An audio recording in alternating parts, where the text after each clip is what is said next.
শুভেচ্ছা সহ আমন্ত্রণ প্রত্যেককে এটিএন সংলাপে আপনাদের সাথে আছি আমি আমিনুল মজলিস।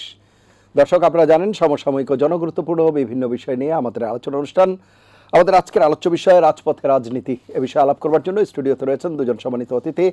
রয়েছেন বাংলাদেশ জাতীয়তাবাদী দল বিএনপির জাতীয় নির্বাহী কমিটির তথ্য প্রযুক্তি বিষয়ক সহ সম্পাদক জনাব এইচ.এম. সাইফ আলী খান, রয়েছেন সিনিয়র সাংবাদিক এবং রাজনৈতিক বিশ্লেষক জনাব মোস্তফা কামাল। এছাড়া অনলাইনে আমাদের সাথে যুক্ত আছেন মেজর অবসরপ্রাপ্ত ইমরান, সামরিক ও রাজনৈতিক বিশ্লেষক। আপনাদের তিনজনকে অনুষ্ঠানে স্বাগত। প্রিয় দর্শক, আপনারা যারা অনুষ্ঠান দেখছেন, আশা করছি পুরো অনুষ্ঠান জুড়েই আপনাদেরকে সাথে পাবো। আপনাদের যথার্থে জানিয়ে রাখি, অনুষ্ঠানটি সরাসরি ফেসবুকে সম্প্রচারিত হচ্ছে। সেক্ষেত্রে facebook.com/ATN বাংলা অনলাইন এই লিঙ্কে ক্লিক করলে আপনার অনুষ্ঠানটি দেখতে পাবেন। কথা না বাড়ি আমরা চলে যাব মূল আলোচনায়, কিন্তু তার আগে দিনের শিরোনামগুলো একটু দেখে আসি। শুধু মেয়র পদ নয়, ডিসেম্বরের নির্বাচনের দাবিতে এই আন্দোলন। অবস্থান কর্মসূচিতে বললেন ইশরাক। উপদেষ্টা আসিফ মাহমুদ ও মাহফুজের পদত্যাগের দাবি, রিটের আদেশ কাল। নির্বাচন কমিশন পুনর্গঠনের দাবি এনসিপির। আইন, অর্থ ও পরিকল্পনা উপদেষ্টার বিরুদ্ধে পক্ষপাতিত্বের অভিযোগ। আগে জাতীয় নাকি স্থানীয় নির্বাচন, সিদ্ধান্ত সরকারের, বলছে ইসি। মানবিক করিডোর নিয়ে কারো সাথে কথা বলেনি সরকার, বলবেও না, নিরাপত্তা উপদেষ্টা। রাখাইনের বর্তমান পরিস্থিতি রোহিঙ্গা প্রত্যাবর্ষণে অনুকূল নয়। ভারতের সাথে কোনো চুক্তি বাতিল হয়নি।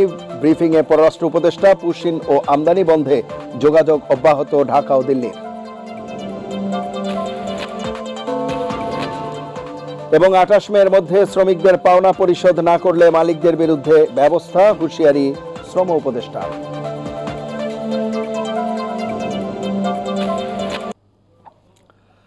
আমরা শিরোনাম শুনছিলাম, এবারে বিস্তারিত আলোচনায় যাব এবং প্রথমে মেজর ইমরান, আপনাকে দিয়ে আলোচনা শুরু করতে চাই।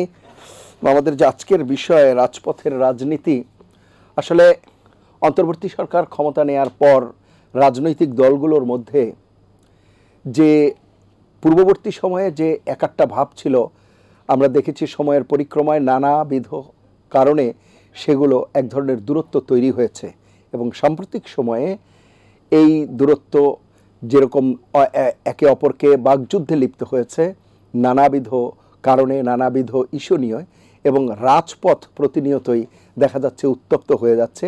সাম্প্রতিক সময়ে আমরা দেখছি ছাত্রদলের নেতা সাম্য হত্যাকাণ্ড নিয়ে ছাত্রদল বিভিন্ন জায়গায় যে সমাবেশ করছে বা বিক্ষোভ প্রদর্শন করছে রাজপথে।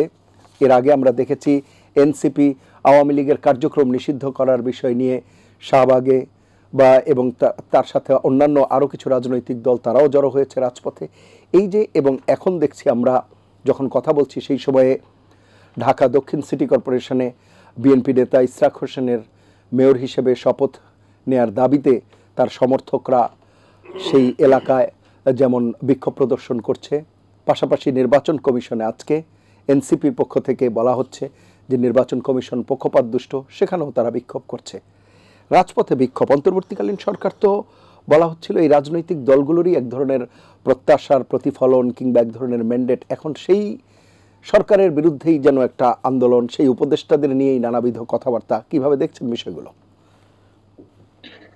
ধন্যবাদ আমিনুল ইসলাম মজলিস খান ভাই এবং আমাদের যারা এখানে স্টুডিওতে আছেন, আমাদের দুজন বক্তা এবং যারা দর্শক শ্রোতা দেখছেন এবং ভবিষ্যতে দেখবেন।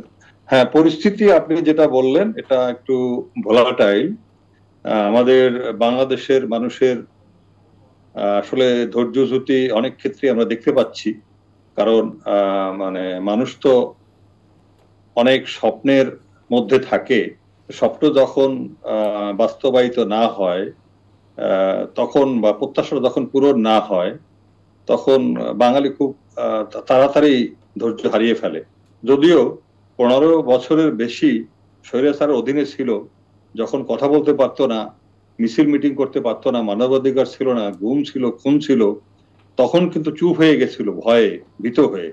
তো ভয়টা কেটে গেছে এবং এটা ডক্টর মোহাম্মদ ইউনূস, উনি আমাদের যে প্রধান উপদেষ্টা, মাননীয় প্রধান উপদেষ্টাও নিজেও বলেছেন যে আপনারা সমালোচনা করেন, আপনারা করেন, আপনাদের দাবি দেওয়া পেশ করেন, কিন্তু আরো সংগতভাবে যাতে পাবলিক মানে নিউসেন্স ক্রিয়েট না হয়, অস্থিতিশীলতা তৈরি না হয়। এখন এটার যেভাবে আমরা ব্যাখ্যা করি, আমার একটা সবসময় আমার at the back of my mind একটা জিনিস আমার কাজ করে, যে র is playing, India is playing, এইটা আমার মাথার থেকে আমি কখনো তাড়াতে পারি না। এবং যারা আমরা 15-16 বছর দেখেছি, বিভিন্ন যে সেট গুলি আছে এখনো, আপনি জানেন এটা প্রিভিয়াস সরকারের স্বৈরাচারেরই অধিকাংশ লোক এখন বিভিন্ন জায়গায় বসা, ইনক্লুডিং আপনি সচিবালয় বা আপনি বলেন আমাদের যে সামরিক প্রশাসন এবং অন্যান্য জায়গায় আছে, বিভিন্ন কর্পোরেশনের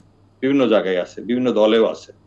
তো এই যে একটা অস্থিরতা, এই যে মানে যেটা অস্থিতিশীলতা, এটা রাজনীতিবিদদের একটা আসলে প্রত্যাশা থাকতেই পারে যে হ্যাঁ, কারণ তারা রাজনীতি করে, তারা ইলেকশন করবে, ক্ষমতায় যাবে, এমপি হবে, মিনিস্টার হবে, কেউ চেয়ারম্যান হবে, কেউ মেয়র হবে, বিভিন্ন দিক থাকে। কিন্তু এই মুহূর্তে আমাদের দরকার ছিল আরেকটু ধৈর্য ধরে অপেক্ষা করা, একটু সরকারকে বিব্রত না করা, এবং বড় দলগুলির উচিত ছিল, আমি যেটা মনে করি, আরো মেজর ইমরান আপনি বলবেন বড় দলগুলো সম্পর্কে অবশ্যই বলবেন, কিন্তু একেবারে সুনির্দিষ্ট যদি করতে চাই, যে এই যে মেয়র হিসেবে শপথ নেওয়ার জন্য জনাব ইশরাক হোসেনের বিষয়টি যদি আমরা আনি, এটি তো উনি আদালতে আর শরণাপন্ন হয়েছেন, আদালত থেকে রায় হয়েছে, নির্বাচন কমিশন গ্যাজেট প্রকাশ করেছে, সবকিছু তো স্বাভাবিকভাবেই চলছিল। এখানে সরকারের যে কথা বললেন আপনি, সরকারকে সহায়তা করা কিংবা সরকার নিজেই কি পরিস্থিতি ঘোলাটে করলো কিনা, বা সরকারের পক্ষ থেকে কেউ ঘোলাটে করবার চেষ্টা করলো কিনা, সেটি তো অ্যাজ ইউজুয়াল কোর্সেই আগাচ্ছিল বিষয়গুলো। সেই জায়গায় কেন এই ইন্টারাপশন বা এটি গড়িমসি করা হলো, কিভাবে দেখছেন বিষয়টি?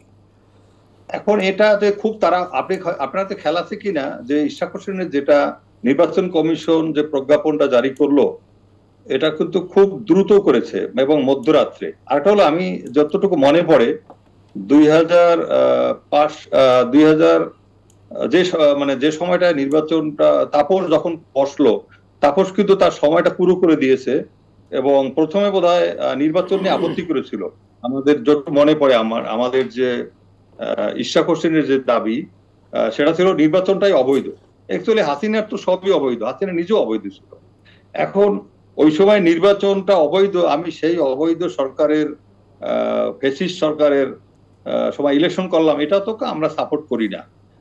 এখন হয় কি, এখানে ধরেন বিএনপির আমার ভাইরা আছে, ওইখানে যে আপনার ওই যে আপনি ব্যারিস্টার যে একটা ছিল, ভুলে গেলাম, ওই যে আপনার এমপি হারুন সাহেব ছিল, আপনি দেখবেন প্রায় কথা বলে, একজন তুহিন, ওনার নাম কি, তারিন ওই যে ব্যারিস্টার, ওই যে আলী আহমেদের মেয়ে নাকি জানো, তো জি রুমিন ফারানা, এখন ওনারা শপথ নিয়েছে আওয়ামী লীগের অধীনে, এই হাসিনার একটা অবৈধ সরকারের অধীনে, অবৈধ নির্বাচনের অধীনে, কালো মানে রাতের ভোটের অধীনে, মানে সরকারের অধীনে।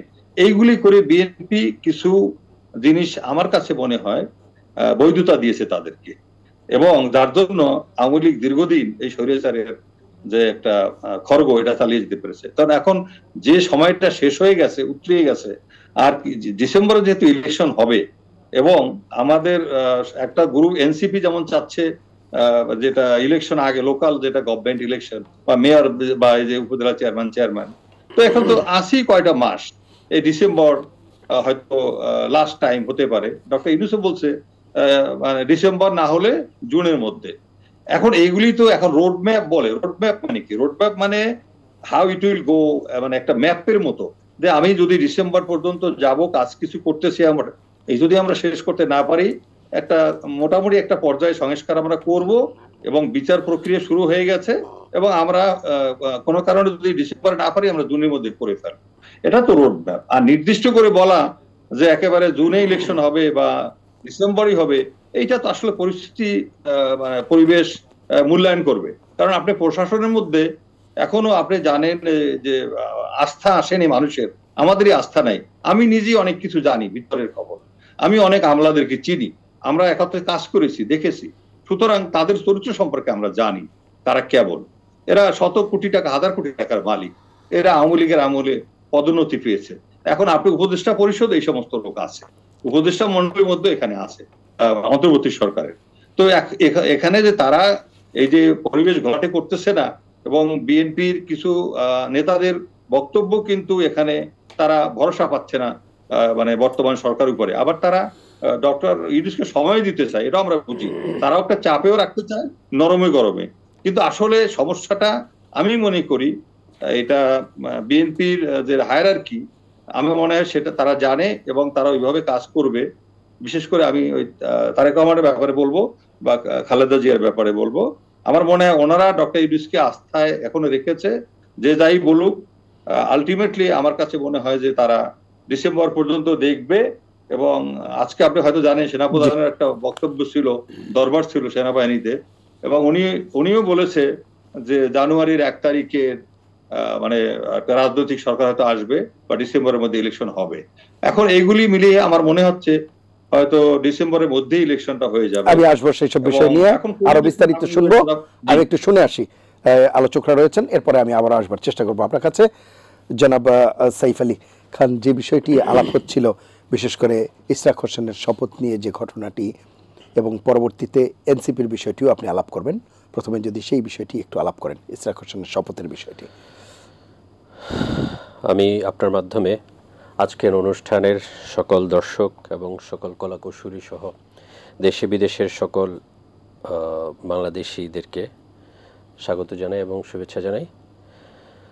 আমি আসলে ইশরাক হোসেনের এই বিষয়টাকে, ইশরাকের কালকের বক্তব্যের মধ্যে আপনি কিন্তু পেয়ে গেছেন। প্রথমে এটা ছিল লাইটলি ছিল বিষয়টা, যে ঠিক আছে কোর্ট রায় দিয়েছে। ইশরাক কিন্তু নির্বাচনের 30 দিনের মধ্যে একটা নিয়ম থাকে, ওই 30 দিনের মধ্যে যে ইলেকশনটা হয়েছে, যেটা এটাতে আমি জিতেছি, আমার অপর পক্ষ জেতেনি, আমার রেজাল্টটা সে নিয়ে নিয়েছে। সরকারের ফ্যাসিস্ট একটা টুলস ব্যবহার করে, সে কারণেই সে 30 দিনের মধ্যে তার কনফিডেন্স ছিল বিদায় সে কিন্তু মামলা করেছে। এবং সেই মামলা এই তৎকালীন যারা তথাকথিত অনির্বাচিত মেয়র যে হয়েছে, সে কোর্টে নানাভাবে এটাকে স্টে করে রেখেছিল। না, সেই আর্জিটা কি এরকম ছিল যে আমি মেয়র হয়েছি, তারা বাদ দিয়ে দিয়েছে, নাকি পুরো নির্বাচনটা অবৈধ? এটি নিয়েই পুরো নির্বাচন অবৈধ তার ইয়েতে বলে নাই। একটা কথা মনে রাখতে হবে, সে যদি পুরো নির্বাচনটা অবৈধ বলতো তাহলে আমরা নির্বাচনই প্রত্যাহার করতাম, যে না আমরা নির্বাচন। সে বলছে রেজাল্টের ক্ষেত্রে, রেজাল্টের নির্বাচন অ্যাকচুয়ালি কি, আপনি যখন মামলা লেখে অনেক সময় গদবাধা অনেক কিছু চলে আসে। বাস্তবে কি ছিল?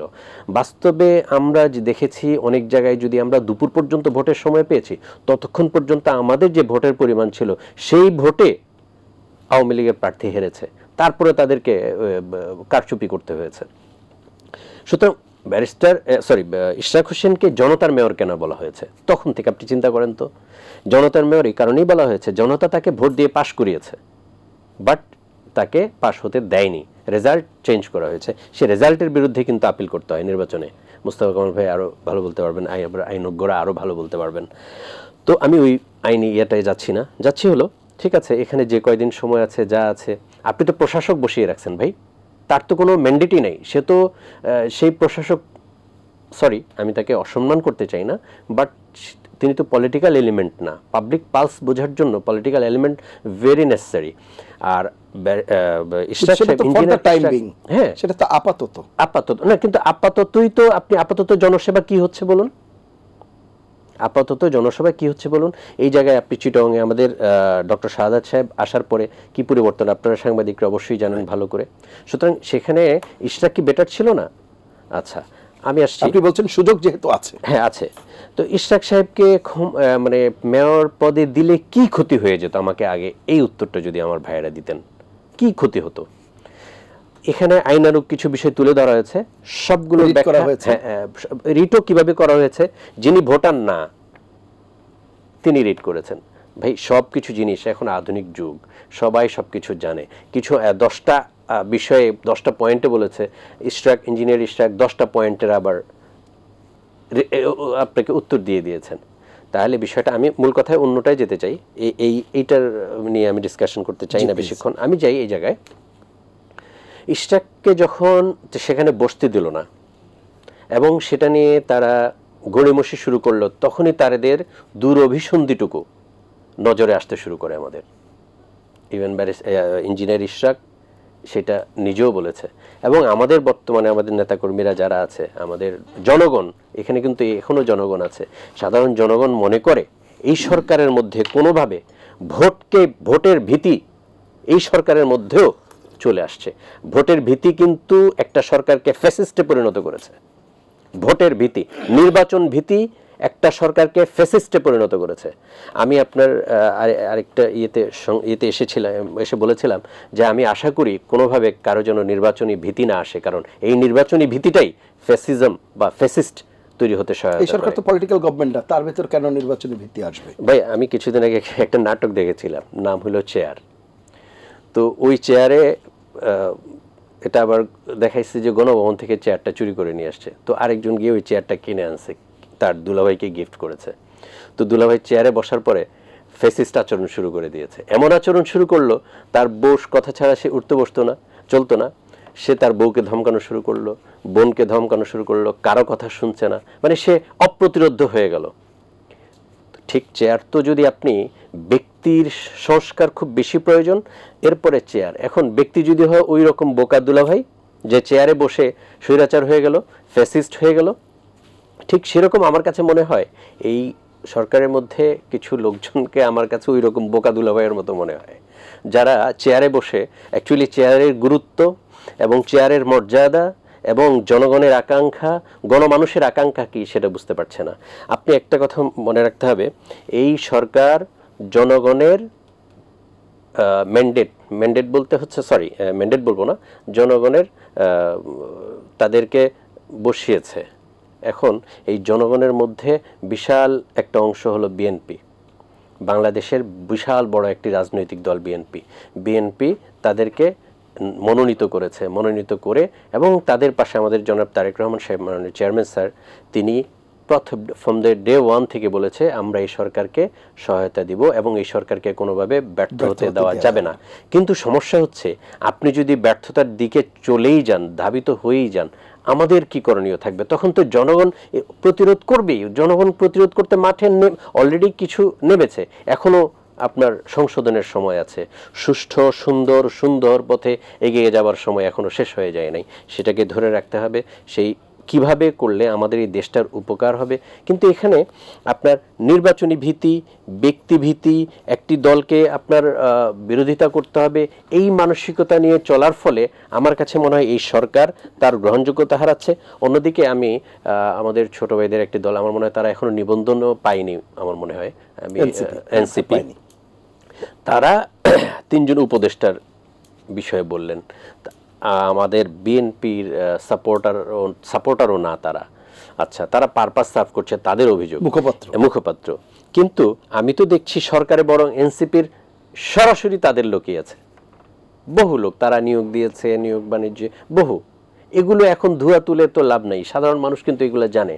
আমরা হচ্ছে গিয়ে 15 বছর মাঠে ছিলাম, কিন্তু আমার ভাই আমাদের সহ-আলোচক মেজর সাহেব বলেছেন যে 15 বছর কেউ মাঠে ছিল না। কথাটি ঠিক নয় ভাই, মাঠে ছিল না বলেন, ঠিক মানে যেইভাবে কথা বলতে পারেনি, দাবি দেওয়া নিতে। ভাই দাবি দেওয়া কারা নিবে? আমরা তো যেখানে আপনার অধিকারই নাই সেখানে দাবি দেওয়ার প্রশ্ন উঠছে কি করতে? আমরা তো বাংলাদেশটাই আমার হাতছাড়া হয়েছিল, তো সেই বাংলাদেশকে ফিরিয়ে আনার জন্য আমরা টেক ব্যাক বাংলাদেশের আন্দোলন করেছি। আগে তো বাংলাদেশ হাতে আসবে, তারপরে দাবি দেওয়া। 15 বছরের দাবি দেওয়া কি করে করবে? কারণ জনগণের অধিকারই তো ক্ষুণ্ণ করা হয়েছে, দাবি দেওয়া তো পরের কথা, আপনাকে স্বীকারই করছে না। তো ফ্যাসিস্ট সরকার কি করেছে যে বিএনপি শুধু নয়, এটা সাধারণ মানুষের ভোটাধিকার, রাষ্ট্রের যে মালিকানা, সেই মালিকানা হরণ করেছিল। সেই মালিকানা হরণ করার ফলে আমরা আন্দোলন করেছি। এবং দেখুন, আমি এর আগেও বলেছি, আমাদের গত 15 বছর 16 বছরে 4771 জন গুম খুনের শিকার হয়েছে। আমরা কিন্তু মাঠে ছিলাম। আরেকটা জিনিস, আপনি মাঠে থাকতে হলে দম রেখে থাকতে হয়, কিন্তু দম রাখতে হবে।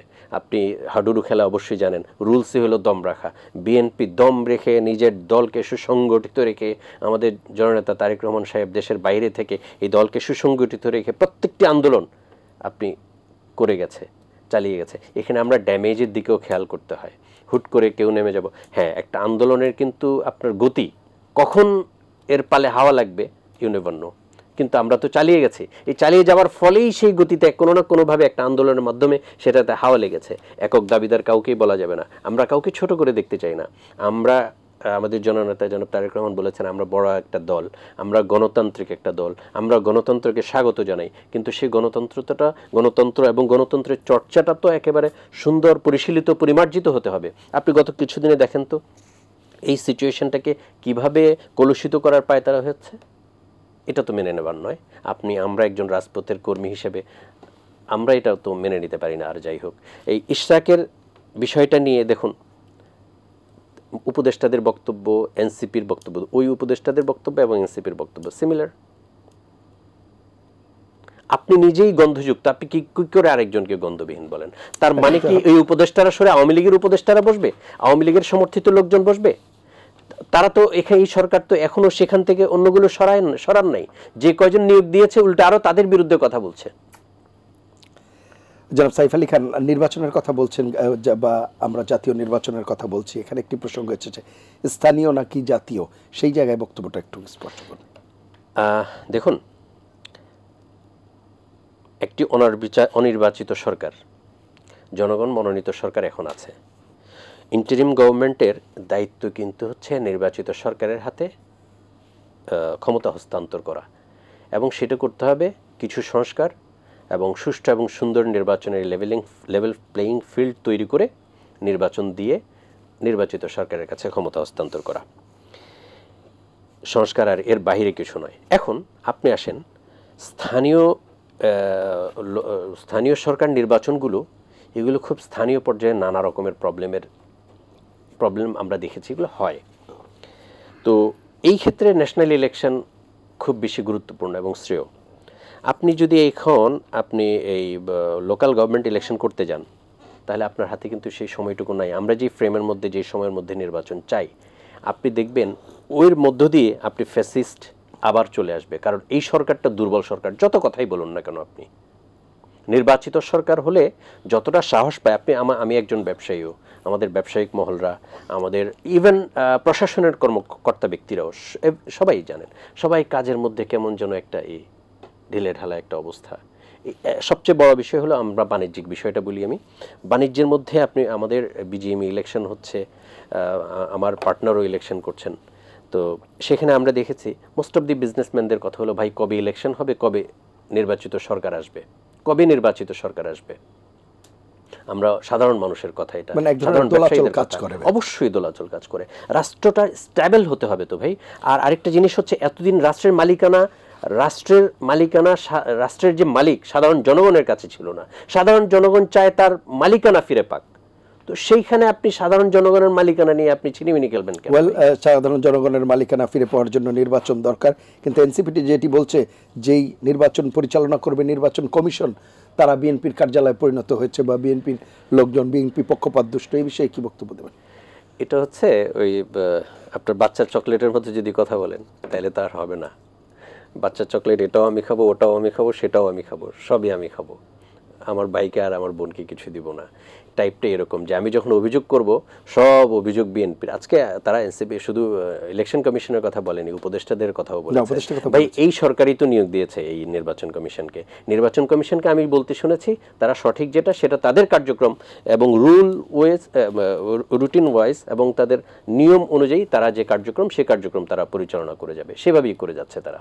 এবং আপনি ইশরাকের ওই কথাটা যে বললেন, তারা কিন্তু সর্বশেষ দিনে, জাস্ট রাত 12টার আগে, অর্থাৎ সর্বশেষ দিন, তারা ওই কি বলে ওইটাই গেজেটটা প্রকাশ করেছে রাত 2, মানে অর্থাৎ 12টা বাজলেই টাইম শেষ হয়ে যাবে, তার তো একটা টাইম ফ্রেম বেঁধে দিয়েছিল কোর্ট, সেই জন্য রাত হয়েছে। হ্যাঁ, রাত হয়েছে, এবং তারা সর্বশেষ পর্যন্ত দেখেই তো তারপরে গেজেটটা প্রকাশ করেছে। সুতরাং ইলেকশন কমিশনকে এখন বিতর্কিত করে ওনারা অ্যাকচুয়ালি উদুরপন্ডি বুদুর গাড়ি চাপানোর চেষ্টা করেছে, এছাড়া আর অন্য কিছু না। আমি এখানে এইসব কিছু দেখছি না। ইলেকশন কমিশন একটি স্বাধীন সত্তার একটি জায়গা, সেখানে এটাকে এইরকম বিতর্কিত করা, এটা একটা কনস্টিটিউশনাল একটা জায়গা নির্বাচন কমিশন, সেটাকে এইভাবে কলুষিত করা উচিত নয়। আর তাও আবার এই সরকার ইলেকশন কমিশনকে নিয়োগ দিয়েছে। অসংখ্য ধন্যবাদ। আমি আবার আসবো আপনার কাছে। জনাব মোস্তফা কামাল, এনসিপি বিএনপির বাকযুদ্ধ, দ্বন্দ্ব বাড়ছে। জি, শুনেছি মনোযোগ দিয়ে। প্রথমেই আপনাকে ধন্যবাদ, আর আমার সহ আলোচক দুজনকে তো অবশ্যই ধন্যবাদ। আপনাকে ধন্যবাদ শিরোনামের জন্য। রাজপথে রাজনীতি, অর্থাৎ রাজাদের কথাই আপনি নিয়ে এসেছেন। পথের যেটা রাজা ওটার নাম রাজপথ, নীতির যেটা রাজা ওটার নাম রাজনীতি।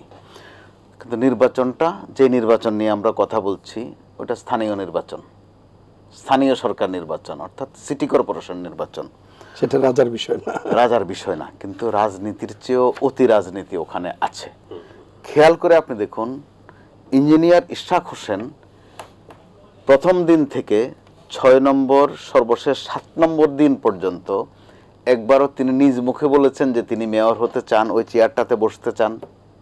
তিনি নিজ মুখে কিন্তু বলেননি। অর্থাৎ রাজনীতির একটা ম্যাজিক কিন্তু তিনি দেখিয়ে ফেলেছেন এবং বলেও ফেলেছেন।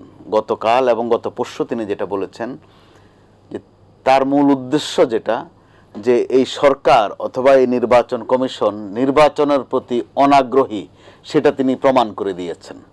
অর্থাৎ গোটাটাই একটা রাজনীতির বিষয়। আবার এই সিটি কর্পোরেশন নির্বাচনে এখানে রাজনীতির অংশ আছে, আইনের অংশ আছে, নির্বাচন কমিশনের অংশ আছে, সরকারের অংশ আছে। নির্বাচন কমিশন কিন্তু তার যে দায়িত্ব, সর্বশেষ দায়িত্ব যেটা প্রজ্ঞাপন, সেটাও দিয়ে ফেলেছে।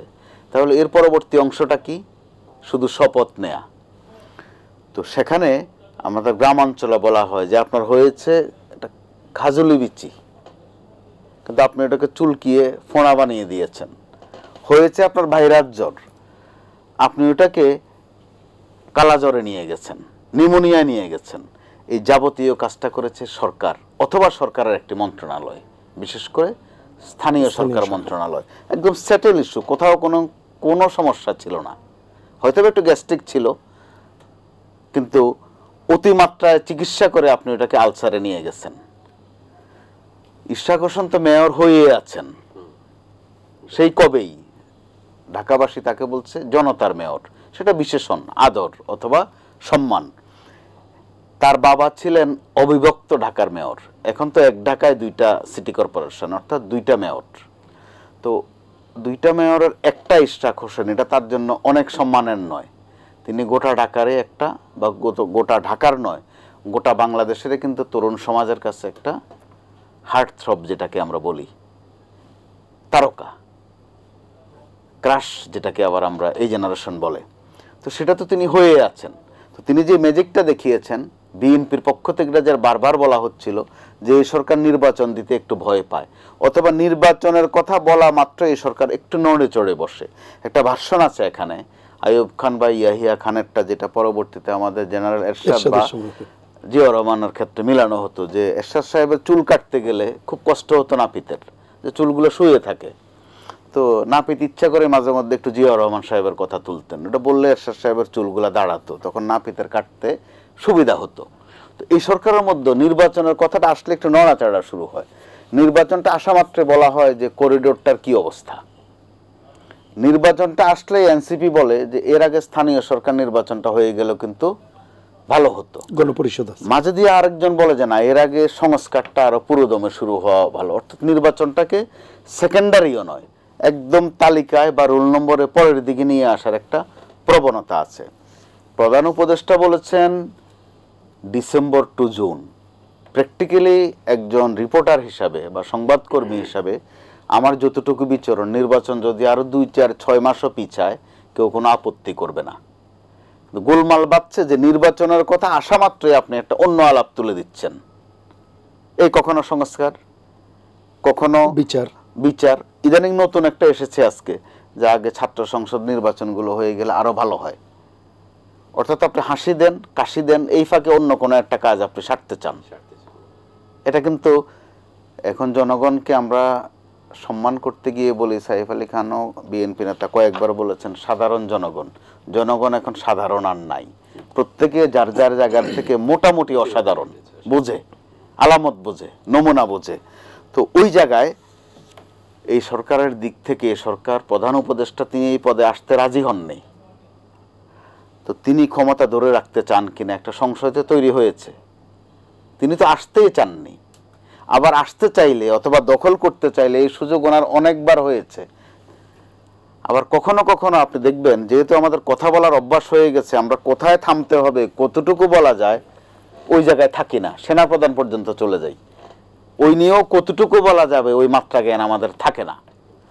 তো বলতে বলতে দেখা যায় আমরা সেনা প্রধানের সাথে সরকার প্রধানের একটা গোলমালও বাধাই। এই সুযোগে আমাদের প্রতিবেশী দেশ, আমরা তো আবার শুধু প্রতিবেশী বলি না, সাথে আবার শব্দ একটা যোগ করি, বন্ধু প্রতিবেশী। আসলে কদ্দুর বন্ধু আর কদ্দুর অন্য কিছু এটা সবাই টের পায়।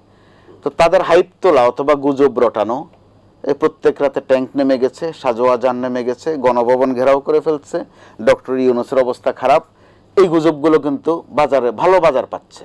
আপনি নিশ্চয়ই গণমাধ্যম কর্মী হিসাবে আমাদের একটা আফসোসের বিষয়, দেখা যায় যে তারা আমাদের চেয়ে একটু বেশি জানে, তবুও একটু জানতে চায় যে শুনলাম গতকালকে নাকি ইফতারের সময় জিলাপি নিয়ে গোলমাল হয়েছে প্রধান উপদেষ্টা আর সেনাপ্রধানের মধ্যে। তো অসহায়ের মতো হয়, মাথা নাড়তে হয়, নয়তো বলে যে আপনারটাই বোধহয়, আপনি যেহেতু শুনছেন এত কষ্ট করে, একেবারে ব্যাঠিক শোনেননি। কি বলবো, কারণ উনি তো একটা সিদ্ধান্ত নিয়েই ফেলেছেন, উনি একটা সংঘর্ষ আশা করেন। যে শুনলাম শেখ হাসিনা নাকি চট করে না আসলেও হুট করে নাকি চলে আসবে, অর্থাৎ উনি ওইটা কামনা করেন। তো চট করে আর হুট করে ওই যে উক্তবাই চলে গেছে। এখন রাজনৈতিক দলগুলোর মধ্যে একটা বিরোধ বেঁধেছে, এটা সত্য, কিন্তু এই বিরোধ মিটতে আবার 2 মিনিট লাগে না। এটা আসলে এক ধরনের একটা ফটো সেশনের মধ্যে আমরা পড়ে গেছি। নির্বাচন যখন সামনে, এটা সবাই বুঝতে পারছে যে নির্বাচনটা কবে হবে, একে অপরকে যেই ভাষায়, কিন্তু এই ভাষাগুলোতে গোলমাল। এটা হচ্ছে নির্বাচন আসলে আপনি আমার বিরুদ্ধে একটু বলবেন, আমি আপনার বিরুদ্ধে একটু বলবো, কিন্তু বলতে গিয়ে ন্যাংটা শব্দটা আমি নাই বললাম, দিগম্বর করে ফেলছে এক পক্ষ আরেক পক্ষকে।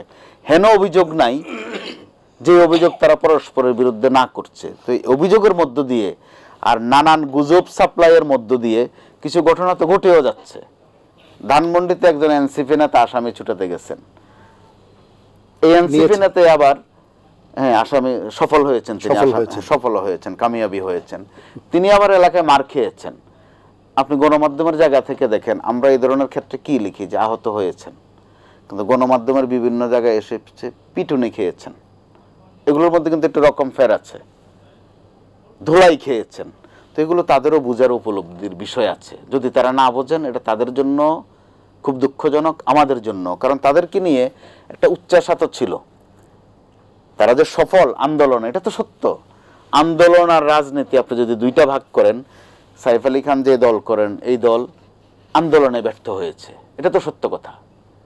তারা ঈদের পর আন্দোলনে সফল হয়েছে, শীতের পর আন্দোলন। আবার তাদের সহযোগিতা নিয়েই এই ছাত্ররা, যাদেরকে এখন এনসিপি নামে ডাকি, তারা কিন্তু 34 দিনে আন্দোলনে আবার সফল হয়েছে। কিন্তু তারা যে রাজনীতিতে অনভিজ্ঞ, এটা সবাই কিন্তু এই এনসিপিতে নাই। আচ্ছা, ওরা ভাগ আছে কয়েকটা। তো এখন তারা যে রাজনীতিতে অনভিজ্ঞ, এটা কিন্তু আমরা প্রতিদিন দেখছি। আন্দোলনে সফল হয়েছে, কিন্তু আন্দোলনে আপনারা মনে থাকার কথা, আমরা যখন স্কুলে বা কলেজে পড়তাম, আমাদের মধ্যে 2-4 জন আমরা যারা সিনিয়র হয়ে যেতাম, আমাদেরকে কেউ মামা ডাকতেন, কেউ চাচা ডাকতেন। অর্থ হচ্ছে যে তুমি সরো, আঙ্কেল ডাকতেন হয়তো বাদর করে ইংরেজিতে। কিন্তু ওখানে ওই ছাত্রদের মধ্যে যারা একটু ইয়াং, তারা দেখবেন 2-4 রাত পরে চমৎকার রেজাল্ট করে ফেলে। যেমন আমাদের ছাত্ররা 34 দিনে কিন্তু চমৎকার রেজাল্ট করে ফেলেছে। খালি হাতে একজন কি প্রধানমন্ত্রী, যিনি নিজেই নিজের লৌহ মানবী বললে একটু নড়াচড়া করেন, এটা তার কাছে গর্বের জিনিস মনে হয়, লৌহ মানবী। তো উনি এক কাপড়ে পালিয়েছেন। দুপুরে একটু ভাত খেতে চেয়েছিলেন, বললো যে না, সময় আছে 45 মিনিট, ততক্ষণে আপনার খাওয়া কমপ্লিট হবে না। ছাত্ররা ফার্ম গেট পর্যন্ত চলে আসছে, কি হয় আমরা জানি না। তো অর্থাৎ ইখতিয়ার উদ্দিন মোহাম্মদ বিন বখতিয়ার খিলজি তারা, কিন্তু তারা কিন্তু এই আদরটা, এই স্নেহটা ধরে রাখতে পারেনি। আপনি বলছেন রাজপথে রাজনীতি, রাজনীতি যদি রাজপথে থাকে খুব খারাপ না, দুইটাই রাজকীয় বিষয়। কিন্তু অলিগলিতে যে ঢুকে যাচ্ছে, আপনি যে তয় তদবির করতে এখানে ওখানে চলে যাচ্ছেন, এবং এক পক্ষ আরেক পক্ষের কথা কিন্তু বলে ফেলছে, কে কাকে তদবির করে কত টাকায় কোথায় নিয়েছে, আপনি খালি একজনেরটা বলেন, ওই প্রতিপক্ষ 3টা বলে দেয়, সব বলে। তো এতে করে ওই যে আমি যে শব্দটা বললাম, একজন আরেকজনকে কিন্তু দিগম্বর করে ফেলছে। এটা আমাদের জন্য কষ্টের, কারণ আমরা তো তাদেরকে আদর করতে চাই, স্নেহ করতে চাই, এমনকি ভরসাও করতে চাই। তারা ভরসার জায়গাটা কিন্তু এরই মধ্যে নষ্ট করে ফেলেছে। আবার দেখেন ইশরাক হোসেন, যার কথা বলছি, তিনিও কিন্তু তারুণ্যের প্রতীক। তারুণ্যের মধ্যেও তফাৎ দেখেন, তিনি কিন্তু প্রতিনিয়ত নিজেকে উজ্জ্বল করছেন এবং অত্যন্ত মেধার পরিচয় দিচ্ছেন। একটি বাড়তি কথাও কিন্তু বলছেন না। সর্বশেষ তার যে বক্তব্যটা, যে নগর ভবনের ওখানে যারা ব্লকেট করছে অথবা আন্দোলন করছে, তাদেরকে তিনি একটা পরামর্শ দিয়েছেন, আহ্বান জানিয়েছেন যে তারা যেন অশালীন কোনো শব্দ উচ্চারণ না করে, সেটা কিন্তু একটা শিক্ষণীয় বিষয়। আবার তাদের সাথে তার সংযোগ নাই সেটা তিনি বলছেন, তারা তার কর্মী, ভক্ত, সমর্থক। তো সংযোগ আছে কি নাই সেটা আরেকটা প্রশ্ন। তিনি কিন্তু শুধুই জাতীয় রাজনীতির কথা বলছেন। আপনি খেয়াল করে দেখুন, তিনি সিটি কর্পোরেশন নিয়ে কিন্তু খুব বক্তব্য দিচ্ছেন না। তিনি ওনার একটা ম্যাজিক কিন্তু দেখাচ্ছেন যে এই সরকার নির্বাচনের বিষয়ে আন্তরিক নয়, এবং এই সরকারের আশীর্বাদ পুষ্ট যেই এনসিপি বা ছাত্ররা, তারাও নির্বাচনের কথা বললেই অন্য কোনো একটা বিষয় সামনে নিয়ে আসেন। দুইজন উপদেষ্টার পদত্যাগও চেয়েছেন, দুইজন উপদেষ্টার পদত্যাগও চেয়েছেন, এবং তিনি জেনে বুঝেই ওই পদত্যাগটা চেয়েছেন। কারণ নির্বাচন কমিশনকে স্থানীয় সরকার মন্ত্রণালয় থেকে একটা তাগিদ দেওয়া হয়েছে যেন আরো একটু বাধা কেন তারা তৈরি করে না, আরো প্রতিবন্ধকতা কেন তৈরি করে না। অর্থাৎ ইশরাক হোসেন সেটা জেনে বুঝে শুনেই করছেন। তো এতে করে ভাষণ দুইটা এক হলেও ইশরাক হোসেনের যে সেশন আর নগর ভবনে যে সেশন, ভাষা কিন্তু দুই রকম, আপনি খেয়াল করে দেখবেন।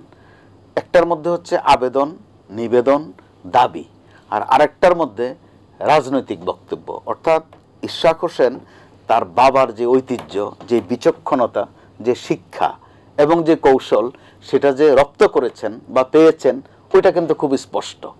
এখন এবার যে যত কথাই বলুন, যে আলোচনাই করুন, আজকে যতই বলেন যে ছাত্র সংসদ নির্বাচন করলে আলো ভালো হয়, আবার আরেকজন নতুন করে একজন উপদেষ্টা বলে ফেলেছেন করিডোর নিয়ে আসলে কোনো আলোচনা হয়নি। তো এতদিন কি শুনালেন যে আপনাদের সিদ্ধান্ত হয়ে গেছে?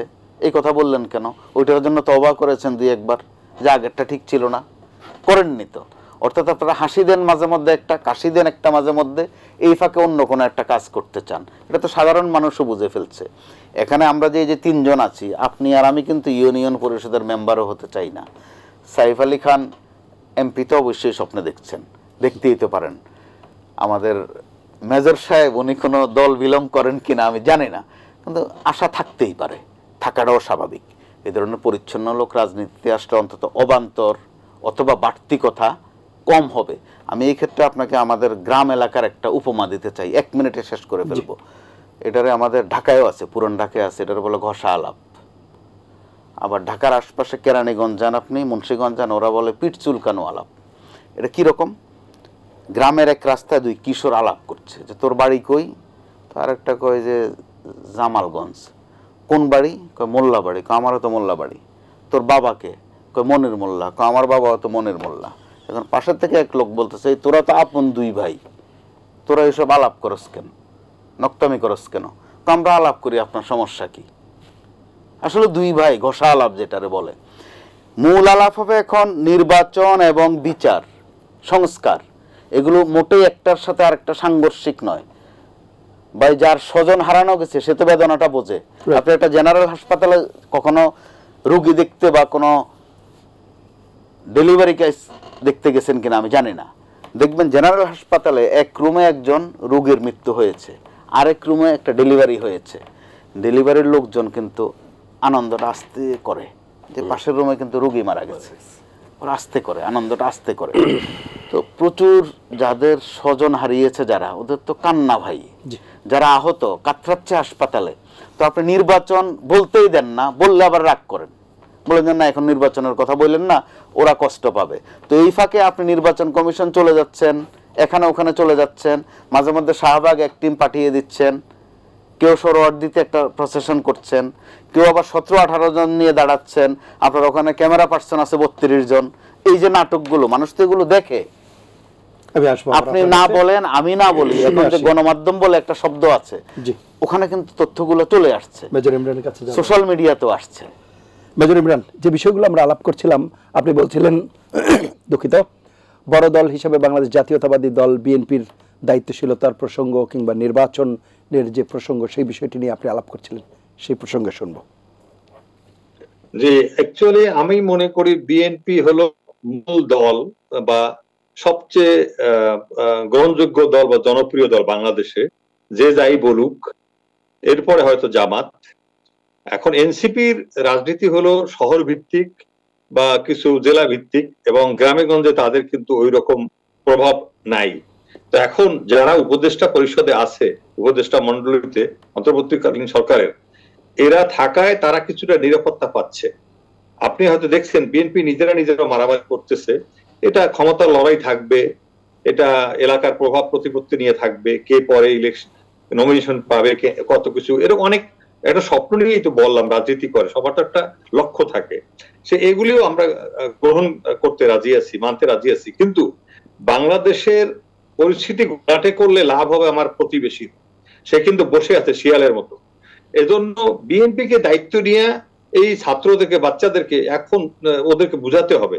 ইশরাক হোসেন ইঞ্জিনিয়ার, যে ইশরাক হোসেন, সাদেক হোসেন খোকার ছেলে মেয়র, সাদেক হোসেন খোকা হলো এদেশের বাংলাদেশের, আমি জানি না ঢাকা শহরের যে শুধু নেতা না, সে সারা বাংলাদেশই একজন সম্মানিত লোক ছিল। তার অর্গানাইজিং ক্যাপাসিটি, পপুলারিটি, সাধারণ মানুষের কাছে তার যে আচার আচরণ, he was very popular, very popular.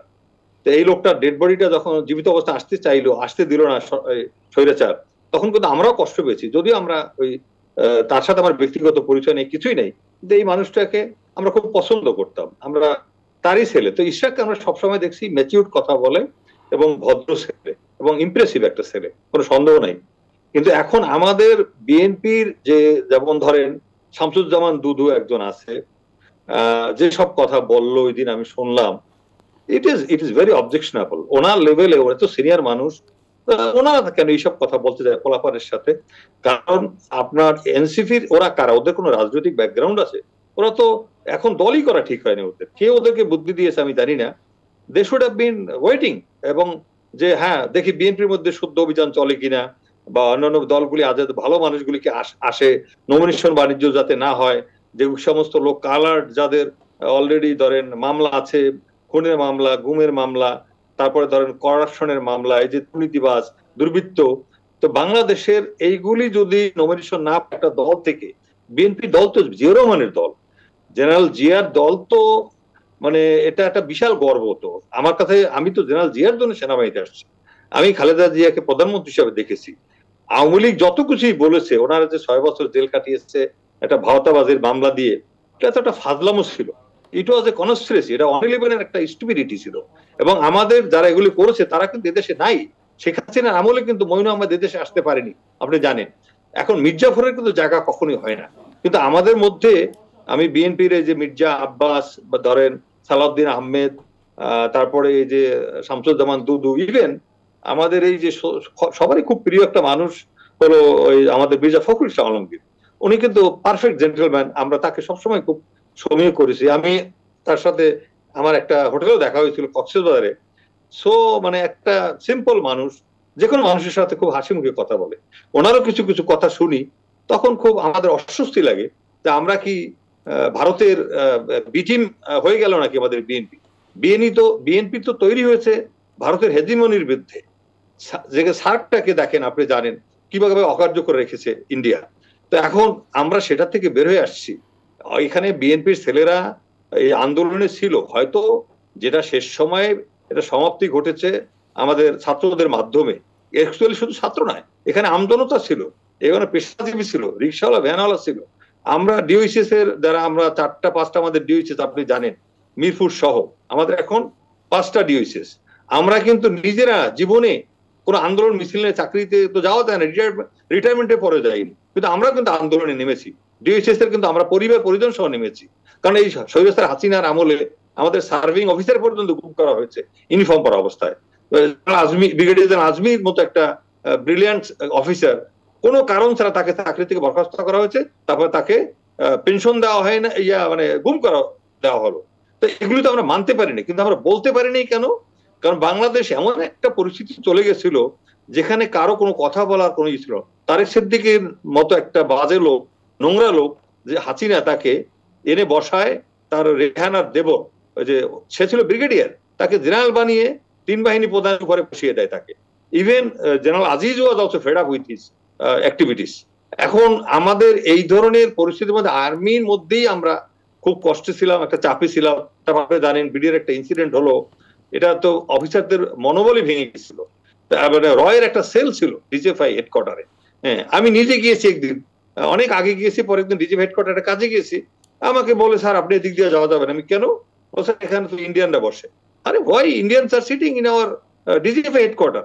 এখন এরকম ভাই বাংলাদেশের ঢাকা শহরে আপনার কতগুলি তাদের স্ট্রং হাউস ছিল, তাদের দেখেন আপনি কতগুলি কনসুলার অফিস হয়েছে। আপনি রংপুরে আপনি জানেন এদের কনসুলার অফিস আছে।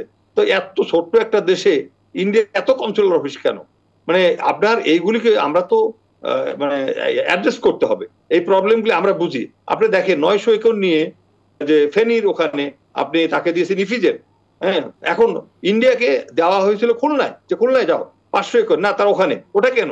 ওটা তো আমাদের রামগড় থেকে যে সেতুটা হয়েছে চিটাং পোর্টকে আইসোলেট করা, চিটাং শহর ফেনী সহ আইসোলেট করে ফেলতে পারবে, এটা তো স্ট্র্যাটেজিক্যাল পয়েন্ট। তো এখন আমাদের এইগুলি কোনো বক্তব্য আমাদের জেনারেলরা স্ট্রংলি দিতে পারে না। দুই একজন তারা দিয়েছে, তাদেরকে হয় রিটায়ারমেন্টে পাঠিয়ে দিয়েছে, তাদেরকে অথবা অন্য ব্যবস্থা করেছে যেভাবে হোক। তো এই জন্য প্রতিবাদের যে ভাষা সাধারণ মানুষ কিভাবে করবে? আমরা সেনাবাহিনীর লোক তো পারিনি। আপনি জানেন ভাই, আমরা কথা বলেছি এই স্বৈরাচারের বিরুদ্ধে, স্বৈরাচারের আমলি, এবং আমাকেও কিডন্যাপ করতে আসছিল। আমি আপনাকে বলি বনানী ডিএসএসে, তো কেন জানি পরের দিনই ফল করলো সরকার, কি কারণে চলে গেছে। এখন অনেক ঘটনা আছে, আপনি বক্তব্য শুনবেন আমার দেশে, দেখবেন ক্যাপ্টেন মেহেদির একটা বক্তব্য শুনেন কিভাবে এই ডাটাবেসটা ইন্ডিয়াকে দিয়ে দেওয়া হয়েছে, কিভাবে বাংলাদেশ ব্যাংকটার সমস্ত সিকিউরিটির দায়িত্ব দেওয়া হয়েছে ইন্ডিয়াকে, ইন্ডিয়ান একটা কোম্পানিকে। এখন এইগুলির কারণে বাংলাদেশের মানুষ যে অসহায়ত্বের মধ্যে ছিল সেখান থেকে আমরা বের হয়ে আসছি। এখন আমাদের উচিত হবে কি, সামান্য কারণে আমাদের কামড়াকামড়ি না করে আমরা বাচ্চাদেরকে মাফ করে দিয়ে, ওরা কি করবে? ওরা কি বিএনপির সামনে স্ট্যান্ড করতে পারবে? অসম্ভব, আই ডোন্ট থিঙ্ক সো। হ্যাঁ, বিএনপির পার্টি হলো জামাত, আপনি যত যেই বলুক, তো হয়তো বিএনপি ক্ষমতায় আসবে, জামাত বিরোধী দলে যাবে। আর যদি জামাত বিএনপি একত্রে করে তাহলে হয়তো সরকার গঠন করবে তারা। আর তখন এই ছোট ছোট দল কিছু হয়েছে, মান্না, ওই এরা বিভিন্ন ধরনের যারা আছে আপনি জানেন, একজন ওয়ান লিডার ওয়ান পার্টি এরকম টাইপের কিছু আছে, তারা তো আসলে অনেক জ্ঞানীগুণী আছে, কিন্তু রাজনীতিতে সাকসেস কিন্তু হয় লিডারশিপের কারণে, যেটা জেনারেল জিয়ার ছিল, খালেদা জিয়ার ছিল। সুতরাং আমি মনে করি আমাদের উচিত হবে ভারতের ফাঁদে যেন আমরা পা না দেই, আমরা ডক্টর ইউনূসকে যেন ডিসেম্বর পর্যন্ত সময় দেই। আবার ডিসেম্বরের পরে যদি আমরা দেখি উনি ওনার এখানে তালবাহানা করতেছে, কারণ ডক্টর ইউনূসের সদিচ্ছা আছে 100%। এখন আপনি যদি ডক্টর খলিলুর রহমান সাহেবের কথা বললো করিডোরের ব্যাপারটা, আমি দেখতে গিয়ে আমি বলতে পারি, আমি জানি আমার একজন ফ্রেন্ড ডিফেন্স অ্যাটাচি ছিল বার্মাতে, মায়ানমারে। তো আমি কিন্তু কিছুটা হলো জানি ভিতরে, এটা আসলে কখনোই হবে না যতক্ষণ পর্যন্ত সেনাবাহিনীর থেকে ক্লিয়ারেন্স না যাবে। আপনি যত কিছু বলেন, কারণ ওই আলটিমেটলি ওটা ফেস করতে হবে, কিন্তু আমাদেরকে হ্যান্ডেল করতে হবে আমাদের। সুতরাং ওটা কিন্তু একটা বায়বীয় অবস্থায় ছিল, তারপর ওটা আপনি বলতে পারেন লিকুইড অবস্থায় আসছে, তারপরে আসবে সলিড অবস্থায়। তো ওটা নিয়ে খামাখা ইস্যু বানানোর দরকার নাই, কারণ ভারত এটাই চাচ্ছে, তাদের মিডিয়া এভাবেই প্রপাগান্ডা করতেছে যাতে বিএনপির সাথে সরকার একটা মানে মিসআন্ডারস্ট্যান্ডিং তৈরি হয়, একটা গ্যাপ তৈরি হয়, এবং এই গোলা পানিতে তারা মাস স্বীকার করতে পারে। আপনি দেখেন আমাদের রিয়াজ উনি ওনাকে পরিচয়পত্র যেটা পেশ করে সে স্থগিত করে দিল, সেই প্যারেডটা প্রেসিডেন্টের কাছে ওটা করলো না, 3 ঘন্টা আগে জানালো। আমরা কি করলো দেখেন, আমরা হলো ওই যে ইন্ডিয়ান যে রয়ের এজেন্ট ছিল মালহোত্রা, যে পাকিস্তানে পিএনজি ঘোষিত হয়েছে, তাকে কিন্তু ঠিকই আমরা অ্যাকসেপ্ট করেছি। আবার আমাদের একজন ডেপুটি যে হাই কমিশনার, তার নাম হলো যে শাবাব বিন আহমেদ, সে এখন আছে সুইজারল্যান্ডে বা নেদারল্যান্ডে কোথাও মিনিস্টার হিসাবে, মিনিস্ট্রি ওখানে। এখন তার on promotion he is coming to join Kolkata. এখন ওখানে সে কি বলে দিল যে তোমরা কোরবানি করা যাবে না। কেন কোরবানি করা যাবে না? বলে যে ওখানে যারা গার্ড চাকরি করে 25 জনের মতো ইন্ডিয়ান, ওরা তো হিন্দু। তো এখন ইন্ডিয়ান হিন্দু যদি ওখানে চাকরি করে, করলো, না করলো, আমি আমার লোকের সেন্টিমেন্ট, আমার একটা ফরজ, কোরবানি একটা আমাদের মুসলিমদের একটা মানে ম্যান্ডেটরি জিনিস, সেটা আমি করতে পারবো না, যেটা 30 বছর ধরে চলে আসছে। তো এখন এই ধরনের লোক দিল্লিতে ছিল, এখন এই ধরনের যদি আপনি আলোচনা বোধহয় ভিন্ন দিকে যাচ্ছে, ভাই আমার মনে হয় আমাদের এই ভুল বোঝাবুঝি হবে। Doctor Yunus is very considerate, উনি কিন্তু খুব মানে জানে যে আমি একটা মানুষের আবেদনে আসছি, ছাত্র জনতার আবেদনে আসছি, এবং আমার সময় ফুরিয়ে আমি চলে যাবো, এবং উনি বলেছেন আমাদের সেই প্রত্যাশা।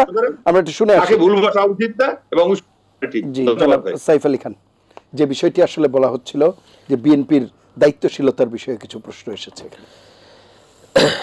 আমি বড় দল বলতে চাই, বড় দল হিসেবে বিএনপির আমাদের মাননীয় অ্যাক্টিং চেয়ারম্যান মহোদয় স্যার যে বলেছেন 8ই আগস্টের বক্তব্য থেকে অদ্যাবধি আজ পর্যন্ত আপনি তার দায়িত্বহীনতার একটি প্রমাণ আমাকে দিন, একটি প্রমাণ আমাকে দিক। নাই। বিএনপি বড় দল হিসেবে, দায়িত্বশীল হিসেবে, দায়িত্বশীল আচরণ করেই আসছে। অন্তর্দলীয় কোন্দল হিসেবে তৃণমূলে বা বিভিন্ন জায়গায় যে সংঘর্ষ হচ্ছে, এটা বিএনপির ভেতরগত, সেটা আপনি ভেতরগত, আপনি এটা তো অন্য আরেকটা পয়েন্ট। আপনি বলছেন অন্যদের জন্য আপনার হচ্ছে গিয়ে দায়িত্বশীল ভূমিকা, সেটা অন্যান্য দলগুলোর ক্ষেত্রে রাষ্ট্রকে এগিয়ে নিয়ে যাওয়ার ক্ষেত্রে আমার মনে হয় উনি যে প্রশ্নের অবতারণা করেছেন আপনি সেটাই বলেছেন। অন্তর্দলীয় কোন্দল ভিন্ন জিনিস, এটা খুব ছিটে ফোটা, খুব সামান্য অল্প জিনিস, এটাকে অনেক করে দেখানো হচ্ছে খুব বেশি। ভাই আমি এরকম বহু তদন্ত করেছি, তদন্ত করার পরে আমাদেরকে ডিসি সাহেব, এসপি সাহেবদেরকে আমরা বলি ভাই কি ব্যাপার মামলা নেন না কেন? বলে যে ভাই আসলে ঘটনাটাই তো অন্যরকম, আমরা ইচ্ছা করলেই তো মামলা নিতে পারি না। ঠিক আছে, আপনার কর্মীরা, আপনার বিএনপি কর্মী যদি দোষী হতো আমরা অবশ্যই মামলা নিব, মামলা নিব না কেন? এখন আমি মানে সরি নাম বলাটা ঠিক হবে না, আমাকে খুব প্রেশার দিচ্ছিল এক জায়গা থেকে যে ভাই এই জায়গায় এই অপকর্ম করেছে আপনার দলীয় লোক, এর বিরুদ্ধে আমরা মামলা করতে গেছি, মামলা নিচ্ছেন না ওসি সাহেব। তো আমি ওসি সাহেবের সাথে কথা বললাম, কথা বলার পর বললো সরি আমি ডিসি সাহেবের সাথে কথা বললাম, বলার পর উনি বললো যে ভাই আমি একটু জানাচ্ছি আপনাকে। উনি আমাকে যেই সব তথ্যগুলো দিলেন, ওই লোক হলো আওয়ামী লীগ করার লোক, আওয়ামী লীগের লোক, সে অভিযোগ করতে যাচ্ছে বারবার ওই বিএনপির ওই নেতার বিরুদ্ধে। আসলে তিনি ওখানে খুব ভালো আমাদের কর্মী, তো সে ওখানে বোধহয় নাস্তা রাস্তা কিছু একটা খেতে গেছে, ওইটাকে একটা বানায় সে ওখানে গিয়ে অভিযোগ করার করছে। তার ওখানে অনেক অপকর্মও ছিল, সে ওখানে অনেককে অত্যাচার করেছে। তো তারপরে যখন ওনাকে এই ডিসি সাহেবকে মামলা নেওয়ার জন্য ফোর্স করলাম, তখন বললো যে আমি কোন মামলাটা নিব, ওনাকে বলেন, আমাকে কিছু তথ্য প্রমাণ দিয়ে আপনাকে আমি টকশো শেষে আমি দেখাবো। শুধু এরকম অনেক ঘটনা আছে, আমি একটা দুটো